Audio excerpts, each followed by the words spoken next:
I'm Susan Paddock. I'm Executive Director of OCA, the Water Institute at East Central University. This is our fourth annual Sustainability Conference here at East Central University, and the whole idea is that we're trying to build a sustainable water future.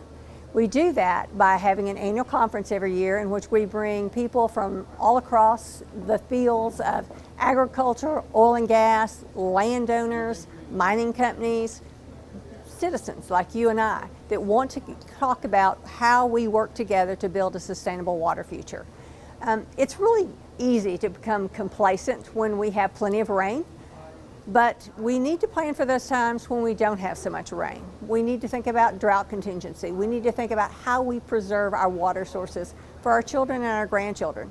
And so we're trying to elevate the discussion that people have about water sustainability. When you think about Oklahoma, we have tremendous water resources, but how are we maximizing those resources? So that's where innovation and technology come in. I am the Director of Shop Operations for White's Welding LLC. The equipment that we brought is a centrifuge carrier. It's a patented piece of equipment that we designed and built here in Woodward, Oklahoma.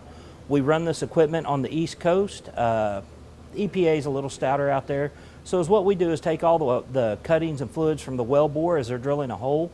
We separate out the solids and get rid of those and then recycle the water back to the rig. My name's Barney Austin. I'm President and CEO of Aqua Strategies, which is a small consulting firm out of Austin, Texas. And I'm also an adjunct professor here at ECU. My area of specialty is water resources, hydrology, hydraulics, and water supply planning.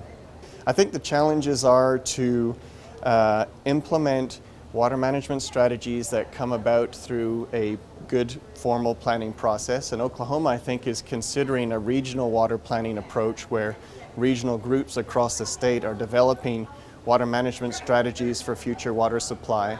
And I think it'll be a challenge and an opportunity to implement those water management strategies from the regional level. I think that's one thing. I think meeting new drinking water standards is going to be a challenge that Oklahoma is ready to take on, but it's going to be something that we're going to have to work on pretty hard over the next few years as well.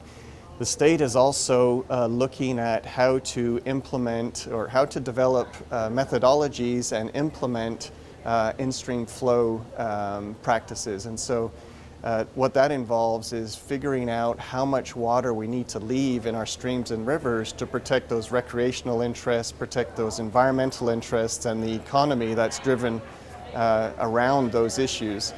How much water to leave in those streams and rivers while providing enough water to industry and municipal water suppliers and ag sector. So getting that balance right in Oklahoma is something that I think we're going to be working on pretty closely over the next few years as well.